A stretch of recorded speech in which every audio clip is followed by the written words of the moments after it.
Halo Halo, guys, kembali lagi ke Podconomics yang ke-12. Hari ini gue dan partner gue siapa? WG, seperti biasa. Oke, kita berdua seperti biasa akan membawakan topik-topik yang seru lagi di Podconomics yang ke-12. Tapi sebelumnya review dulu nih sedikit. Di Podconomics yang ke-11 kita bahas tentang Business Economics Conference. Temanya tentang apa sih, Wek? Ingat gak? Ingat dong, tema BEC kemarin itu yaitu Resetting Indonesia's Economy in Post-COVID Recovery. Jadi kita membahas tentang bagaimana sih cara pemerintah dan pelaku bisnis itu untuk recovery post-COVID. Gitu. Oke.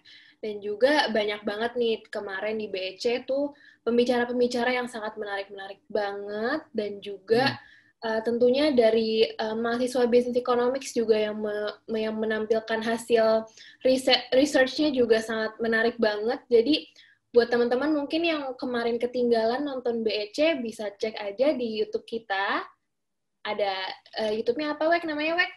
Nah, buat yang belum tahu, nama YouTube-nya itu Best Association. Nah, jadi bisa dicek aja untuk video-video BEC kalau ada yang ketinggalan, karena banyak banget nih insight-insight yang bisa menambah pengetahuan di dalam video-video itu.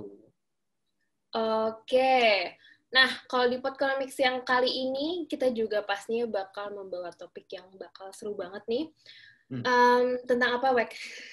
Nah, topik kita hari ini yaitu kartel in Indonesia's aviation industry. Jadi, ini udah menarik banget sih buat gua. Udah ada aviation, penerbangan, kita bahas kartelnya. Nah, ini menarik banget nih pasti. Betul banget. Nah, kan di aviation industry itu tuh kan juga banyak banget nih ya isu-isu yang mungkin kita pernah dengar dan juga tipe marketnya dari aviation industry tersebut tuh juga sangat menarik banget sih biasanya untuk dibahas, terutama di mata kuliah yang tentang industrial organization. Udah dapat belum, Wek? Udah dong, Udah. semester Oh, ini belum? udah dapet. Oh, udah. Oke. Nah, daripada kita ngaco-ngaco sendiri, mending kita undang aja nih tamunya hari ini. Boleh, boleh, boleh. Mari kita undang ke Podconomics kita kali ini, Jericho Avandi. Halo, Jer! Halo semuanya. Halo, halo. Halo. Gue Jericho dari Business Economics angkatan 2018.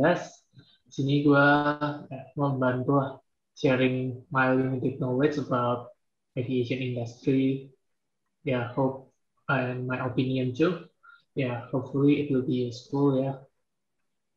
That's all. Nah, Jericho nih diam-diam sangat jago nih di aviation industry. Kayaknya dia part-time jadi pilot mungkin ya. emang ini jam terbangnya kayaknya udah tinggi nih ini masalahnya nih. Udah kapten tuh gue lihat-lihat tuh ini udah 4 aja. Bener gak sih, Jar? Iya nih di flight simulator bener. Oh iya. Di flight simulator udah tinggi jam terbangnya. Nggak apa-apa, kan kalau dokter itu ada dokter dan dokter kecil, kalau pilot mungkin ada pilot dan pilot kecil ya. Pilot Nggak apa-apa. kecil. Jadi Nggak gue apa-apa. juga pilot kecil. Gak apa-apa. Nah, mungkin kita masuk ke pertanyaannya ya. Oke. Mungkin untuk membuka, gue pengen nanya-nanya dikit nih, Jer. Menurut lu, gimana sih kondisi industri penerbangan di Indonesia itu kayak misal sebelum pandemi dulu deh? Gimana nih kondisinya? Mungkin sebelumnya pertama-tama gue jelasin nih di Indonesia tuh gimana sih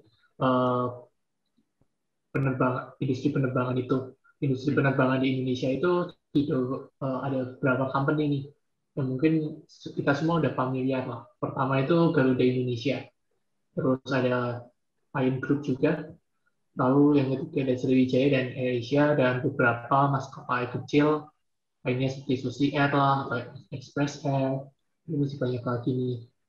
Nah, industri di Indonesia itu bisa dibilang lumayan udah berkembang. Ya, jumlah firms yang ada di industri itu juga ya, bisa dibilang lumayan banyak. Ya, tapi akhir-akhir ini nih industri penerbangan itu jadi hot topics nih, terutama di 2018-2019 karena orang pada protes, tiba-tiba harga tiket kok mahal banget, terus ada banyak yang, oh ini ada persekongkolan nih antara perusahaan-perusahaan. Oh tapi sebenarnya gimana sih? Nah itu nanti mungkin bisa dijelasin lebih lanjut.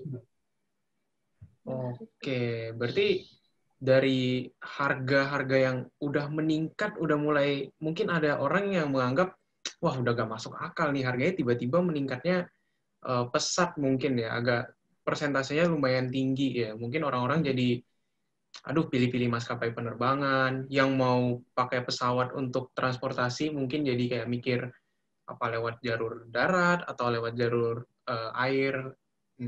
Benar sih. Menarik, menarik. Betul. Kalau misalkan kondisinya waktu pandemi gitu, gimana nih kalau penerbangan di Indonesia nih?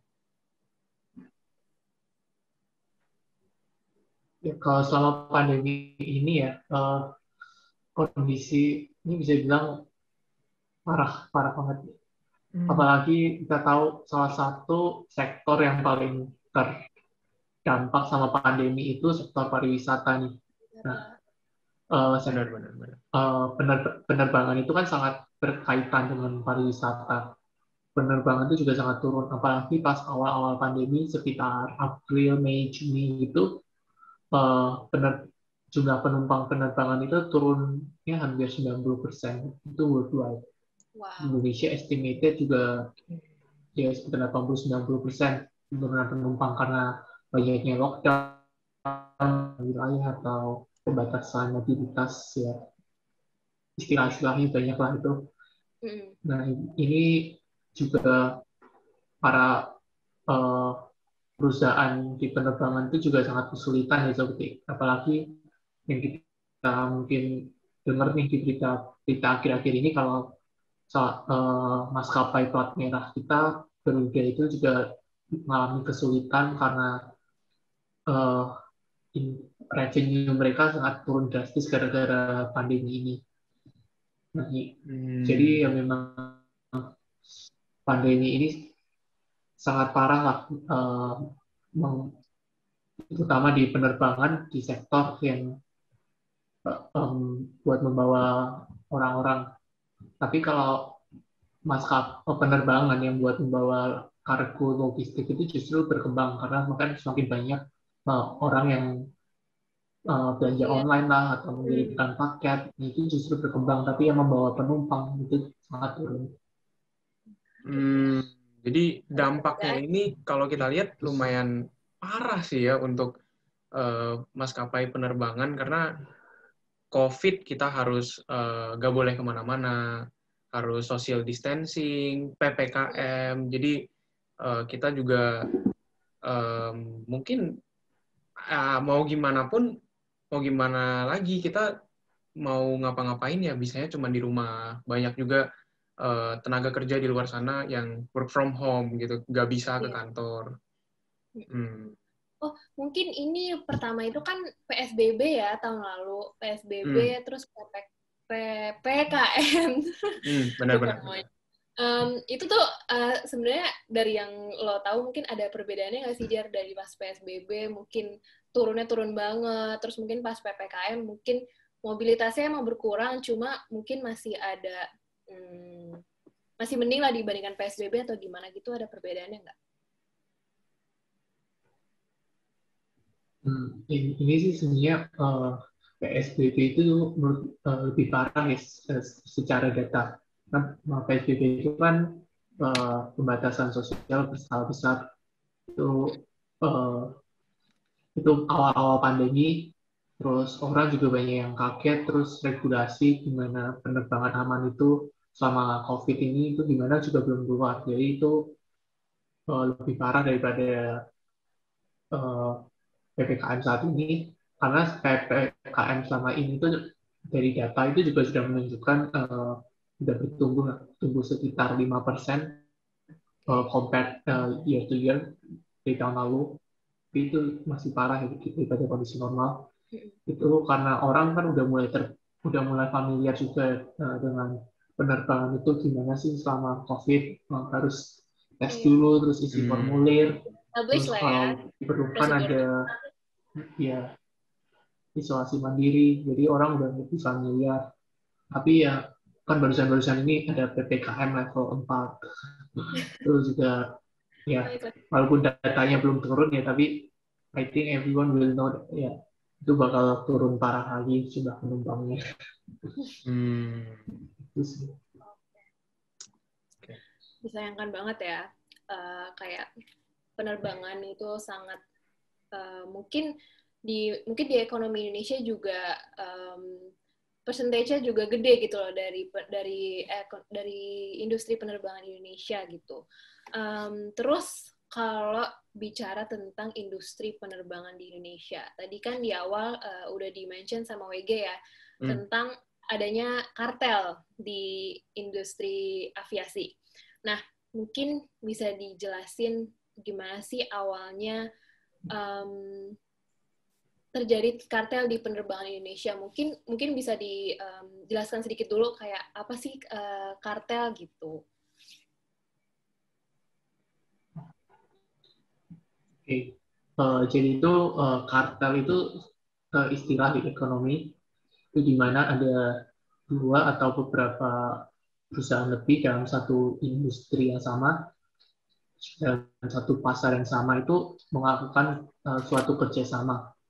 Dalam hal itu biasa bertujuan buat menetapkan harga supaya harganya itu udah sama-sama, terus membatasi supply, terus juga itu hasilnya nanti bisa memperburuk kompetisi dalam industri itu. Jadi new entrants lah atau firms-firms yang di luar kartel itu jadi worse off atau lebih buruk di kartel itu seperti itu. Nah, 2018-2019 kemarin itu ada banyak yang protes nih, kok tiba-tiba tiket pesawat mahal. Sebelumnya misal karena kan gue dari Jogja nih, Jogja Jakarta tuh dulu 300.000 tuh dapat, tapi kok tiba-tiba pas 2019 itu minimal 500.000, naiknya lumayan tuh, hampir 50% lebih. Nah itu orang banyak yang kaget. Nah itu banyak yang menduga ada persekongkolan antara perusahaan-perusahaan di maskapai, karena semua maskapai itu kurang lebih sama, dalam jumlah naiknya sama. Tapi kan walaupun seperti pasarnya Garuda sama pasarnya lain kan tentu beda ya, tapi itu kelihatan kayak ada indikasi mereka kerjasama kayak bagi pasar itu. Di awalnya gitu sih. Sneaky banget ya. Kalau dilihat-lihat sneaky banget gitu. Perusahaan-perusahaan tuh bisa ibaratnya mungkin mereka main di balik para pengawas pasarnya ya. Jadi untuk mungkin harga gitu. Orang-orang yang penumpang mereka nggak tahu ternyata di belakang itu banyak banget ternyata yang dipikirkan oleh para perusahaan-perusahaan ini ya. Karena kan juga dari sisi penumpang kan kita ya udah, karena kita lihat tiket pesawat tuh apalagi kalau misalnya kayak Jericho gitu ya yang emang dibutuhkan untuk mobilitas gitu, itu kan ya mau nggak mau kita emang harus purchase gitu kan. Jadi benar, ya kita terima aja gitu loh kalau harganya naik, ya udah mau gimana lagi gitu. Tinggal pilih aja yang mungkin harganya paling ekonomis di antara para maskapai-maskapainya itu. Terus Jer, kira-kira tapi faktor yang mendorong indikasi adanya kartel dari market penerbangan ini di Indonesia ini tuh kira-kira apa ya? Lo tahu nggak? Nah, pertama-tama buat kita ya, analisisnya satu pemikiran nih, kita setuju dulu. Nah, struktur pasar penerbangan Indonesia itu oligopoli. KPPU juga udah bilang struktur pasarnya oligopoli. Kalau misalkan kalian nanti cek market share itu juga hasilnya bakal oligopoli. Dan oligopoli ini lumayan concentrated ya di 3 perusahaan, di Garuda, Lion Air, Lion Group, sama Sriwijaya Group juga. Garuda itu ada Garuda Indonesia dan dan Citylink. Lalu Lion Group itu ada Lion Air, Batik Air, Wings Air, terus Sriwijaya juga ada Sriwijaya Air dan Namus Air. Dan itu yang dominan tuh hampir 95% lebih market share tuh dikuasai sama mereka. Jadi 3 grup perusahaan dan sekitar 7 brand yang menguasai 95 pasar Indonesia. Nah, ini tuh mungkin ya kalau dari ini opini gue. Awal mulanya tuh kenapa bisa tercipta kartel sih? Menurut gue ini karena adanya peraturan KPP, Kementerian Perhubungan, Kementerian Perhubungan tentang tarif batas atas atau price ceiling dan tarif batas bawah atau price floor di industri penerbangan ini. Aturannya itu baru ada di sekitar 2015. Itu ini diadain tuh karena ada 2014 itu ada kecelakaan pesawat AirAsia ya. Terus ada yang menduga karena AirAsia nawarin tiketnya kan pas tahun itu lagi murah-murah tuh 100.000 aja dapat atau bahkan bisa gratis karena mereka lagi promosi. Terus perusahaan pesawat itu pada istilahnya tidak terlalu mempedulikan keselamatan. Nah, karena itu Kementerian Perhubungan mengadakan press release sama price floor ini. Nah, sebenarnya price floor sama price ceiling ini tuh menurut gue, ini opini gue konsekin, not suitable for this industry. Karena kenapa adanya price floor, price ceiling itu kan menciptakan deadweight loss. Yang ekonomi udah paham ya deadweight loss ya. Deadweight loss itu kurang lebih kayak opportunity yang hilang, opportunity yang sebenarnya bisa membuat consumer atau perusahaan mau well off, tapi ternyata mereka kehilangan opportunity itu. Betul. Nah, sebenarnya argumen awalnya kenapa ada price floor itu kan juga karena supaya maskapai tidak sembarangan netapin harga dan dan mereka itu bisa ensure safety-nya pesawat mereka. Terus price ceiling itu juga supaya perusahaan tidak terlalu charge harga terlalu mahal. Tapi menurut gue ini I think unnecessary because kalau bisa murah kan pasti airline itu juga mikirin nih gimana cara supaya safety ini juga I think safety is number one in aviation industry. Dan mereka pasti nggak mau karena mereka pasang harga murah terus safety itu di-ignore. Itu kan nanti brand reputation mereka sendiri. Nah, makanya itu I don't think price floor itu necessary. Karena kalau mereka bisa murah, mereka pasti mikirin juga efisiensinya mereka di dalam operasional itu gimana. Lalu price ceiling itu juga I don't think it's necessary karena kalau mereka pun karena ini industri oligopoli, karena cuma few firms compete tapi kompetisinya itu lumayan ketat juga. Kalau maskapai pasang harga terlalu mahal ya nanti konsekuensinya mereka nggak dapat penumpang, occupancy rate-nya mereka turun juga. Dan pasti maskapai kayak dulu AirAsia itu pasti mau menampung lah yang pengen cari tiket murah. Nah, jadi harusnya itu memang let the market work themselves, jadi lebih efisien. Nah, karena ada price floor, price ceiling ini, perusahaan itu juga jadi kesulitan nih buat mainin harga. Kayak misalkan kan kalau based on peraturan Kemenhub, mereka tuh pasang harga tuh lihat dari tarif macam-macam strukturnya. Jadi kayak pertama itu ada tarif per kilometer di antar destinasi itu berapa, terus tarif operasional, mereka itu berdasarkan statistik data yang mereka kumpulin.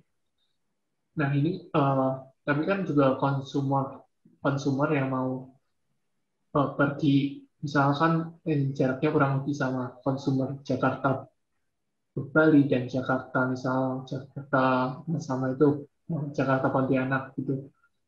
Tentu mereka kan punya willingness to pay-nya itu juga bisa aja berbeda kan. Iya. Jadi kalau ada price ceiling itu company bisa jadi mereka ada loss. Nah di sini nih karena company itu di industri penerbangan itu cari margin itu udah lumayan sulit karena memang kalau lihat di dunia ini ya rata-rata uh, maskapai itu lebih banyak yang itu lebih banyak yang rugi daripada yang untung karena uh, industri ini sulit memang modal butuh besar terus kompetisinya juga ketat. Nah jadi mereka butuh pikirin lah gimana caranya mereka untung. Personally Garuda itu rugi terus udah fighting udah lama banget mereka rugi terus. Kalau Lion Air gue kurang tahu karena mereka nggak pernah rilis laporan keuangan karena mereka bukan perusahaan terbuka. Oke. Nah, jadi mereka harus pikirin kan gimana nih caranya biar mereka bisa untung. Nah, salah satu caranya karena pasar airline itu udah concentrated banget di tiga perusahaan yang tadi bilang Garuda, Lion, sama Yang Sriwijaya. top itu Nah, ya. jadi mereka itu kurang lebih udah uh, istilahnya diduga bersekongkol bagi-bagi pasar, terus bagi-bagi harga kayak Garuda itu ambil yang pasar premium, Lion ambil yang pasar murah, terus Sriwijaya yang murah juga murah menengah. Nah itu apalagi diduga kuat tuh karena tiba-tiba AirAsia itu dihilangkan lah istilahnya dihilangkan dari tiket.com kafe lokal. Nah itu memperkuat juga kan adanya kartel dulu kayak gitu sih. Oke, menarik banget. Apa namanya? Kalau misalnya, tapi menurut gue sih bener banget kalau kayak kata lo ya, let the market fix themselves gitu loh. Jadi ya pasti kayak yang AirAsia yang lakuin itu setelah mungkin ada downfall, setelah ada apa tragedi ya, ada kecelakaan ya di akhir 2014 mungkin di awal kenapa mereka buat promotion gitu-gitu kan mungkin untuk attract customer-nya lagi gitu nggak sih? It's simple marketing gitu mungkin dan gue juga apa ya yakin gak sih kalau kayak gitu nggak bakal diimpose in the long run juga gitu loh harga yang gila-gilaan kayak gitu. Mungkin emang tapi ekstrim sih kalau emang tadi lo bilang ada yang cuma 100.000 bahkan ada yang gratis ya. Mungkin itu emang gila-gilaan banget sih. Tapi menarik banget. Gue pengen tahu lagi sih mungkin ada nggak sih kejadian kartel lagi tapi di industri lain gitu Jar yang lo pernah tahu?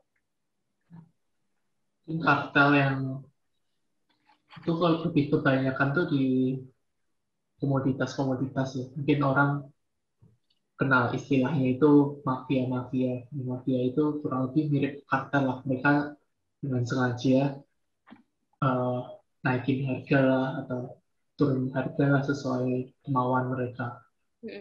Jadi itu buat consumer worse off. Jadi lebih banyak di komoditas sih kalau kartel ini. Oke. Gue pengen tahu sih, Jer, kayak di Indonesia itu kan ada KPPU ya, Komisi Pengawas Usaha itu mungkin bisa sharing dikit gimana sih sebenarnya peran atau tanggung jawab KPPU dalam menyikapi adanya indikasi kartel nih di aviation industry. Mungkin kayak mereka udah ngelakuin investigasi seperti apa dan mungkin hasil dari investigasinya itu gimana? Mungkin boleh sharing-sharing dikit. Nah, pas 2019 itu kita banyak yang menduga banyak adanya kartel di industri ini tuh KPPU ini langsung gerak nih, langsung investigasi. Dan investigasinya itu kan karena memang nggak mudah ya, karena karena kalau ngomong kayak gini, kita kan negara hukum, jadi harus ada enough proof. Nah, ini di Juni 2020 kemarin, KPPU udah selesai investigasi nih, gimana mereka itu. KPPU tuh investigasinya berdasarkan peraturan atas pelanggaran pasal 5 dan pasal 11 UU nomor 5 tahun 1999 terkait jasa angkutan udara niaga berjadwal penumpang kelas ekonomi dalam negeri. Pasal 5 itu basically tentang ya, kartel ini atau persekongkolan penetapan harga. Terus pasal 11 itu kurang lebih tentang larangan praktek monopoli dan persaingan usaha tidak sehat di industri penerbangan. Hasilnya KPPU investigasi 7 maskapai ini Garuda, Citylink, Sriwijaya, Nam Air, Batik Air, Lion, sama Wings Air itu akan bersalah dalam harga tiket ini. Mereka bersalah hanya di pasal nomor 5 tentang penetapan harga. Tapi pasal 11 itu tidak terbukti.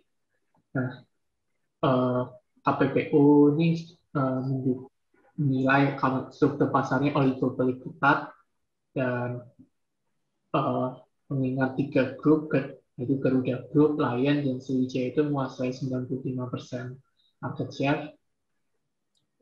Terus KPPU itu juga menilai juga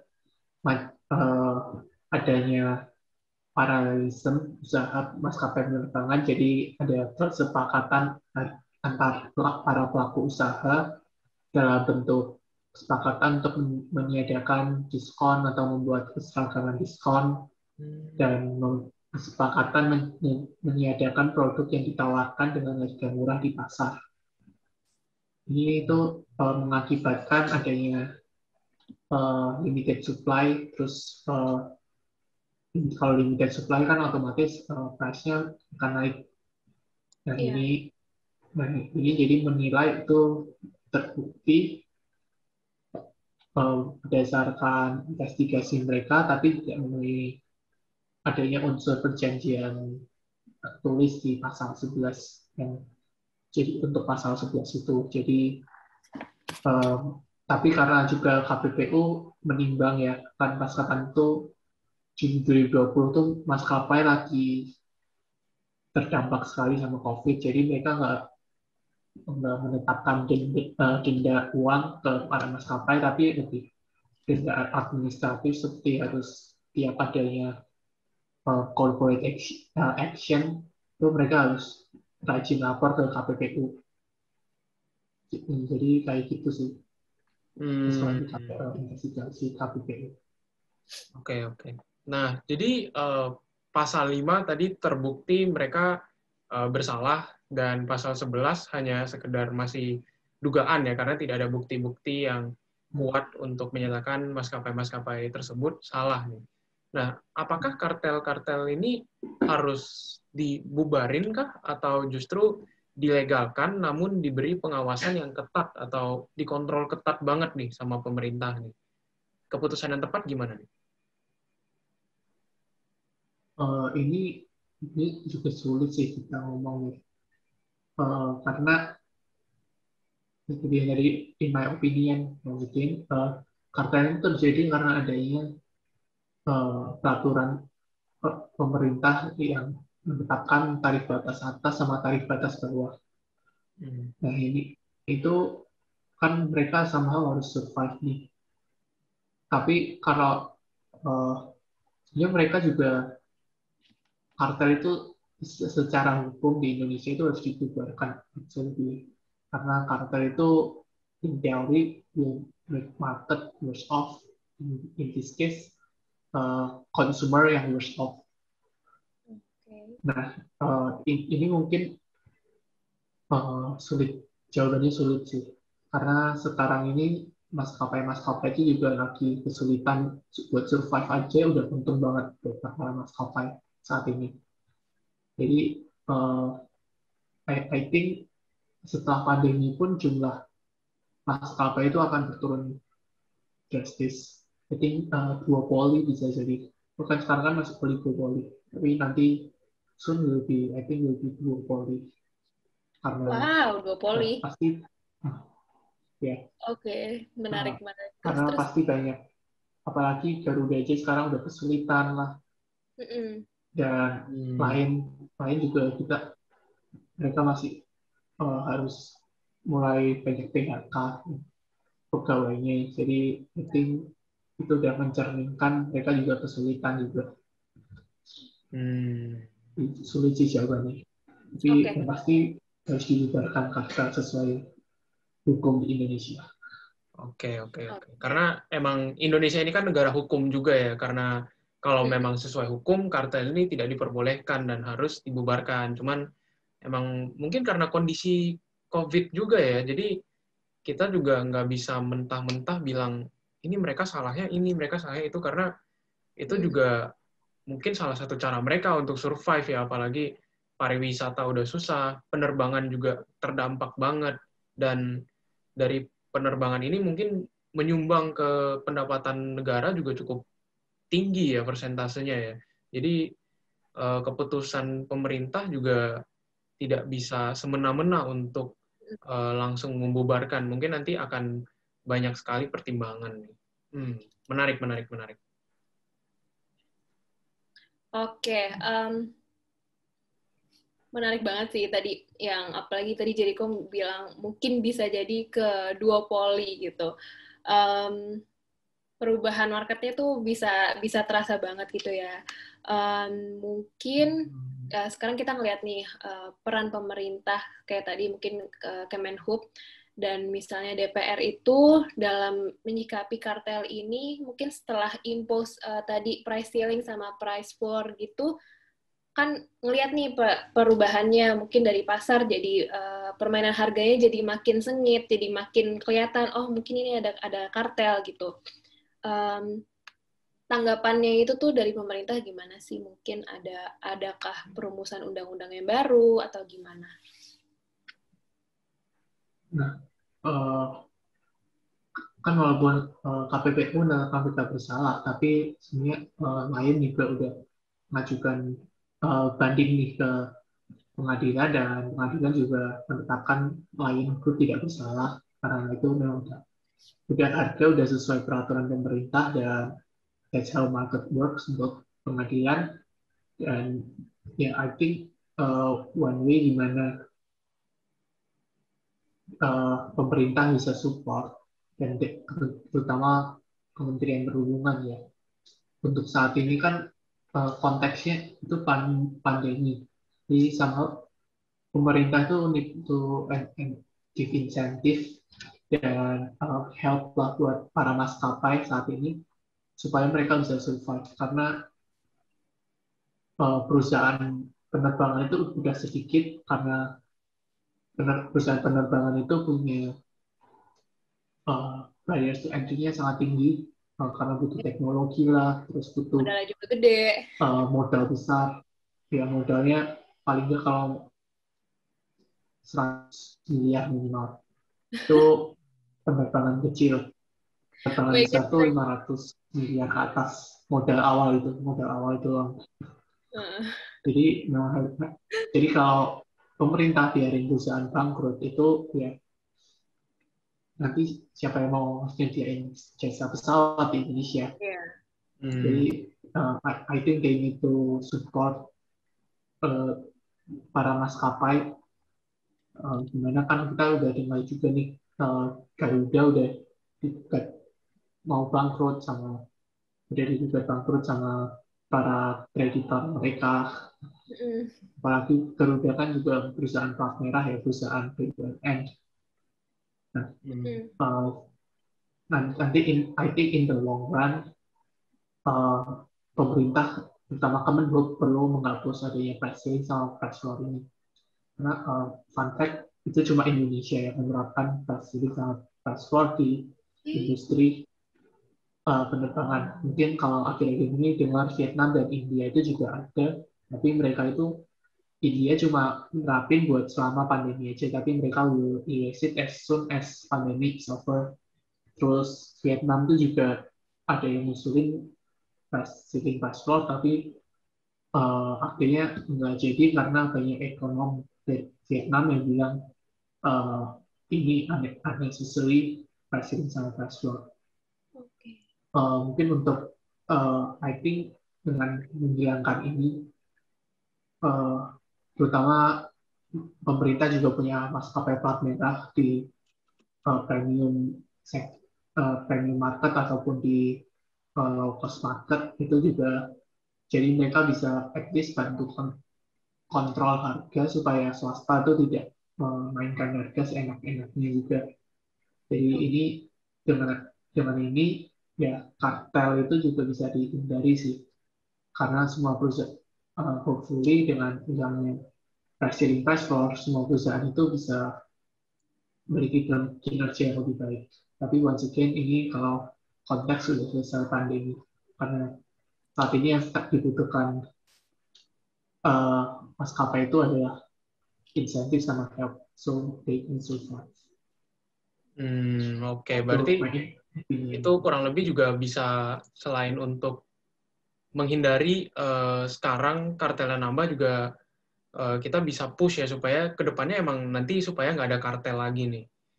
Oke, kalau mungkin gue bisa tarik konklusi singkat dari materi yang tadi Jericho udah bawain ya, karena berarti kartel di Indonesia tuh benar-benar kompleks banget ya, kartel khususnya di aviation industry. Banyak banget faktor yang menyebabkan bisa muncul kartel di Indonesia, khususnya di aviation industry.